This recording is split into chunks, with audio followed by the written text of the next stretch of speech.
Kamusta mga ka-55 star, nagbabalik ang inyong kusinero. Nanggaling pa sa farm, para kumuha ng mga itlog. Sana all lumaki sa farm. Dahil wala na akong maisip na lulutuin, kaya mag-itlog na muna tayo. Ikaw, ilan ang itlog mo?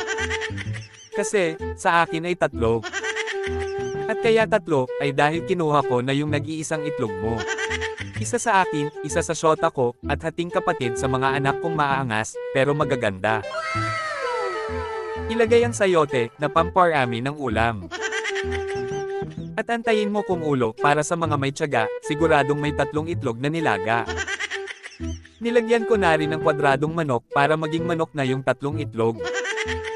At konting asin, para pagtibayin pa ang relasyon yung dalawa, para pagtibayin pa ang lasa ng 3 itlog.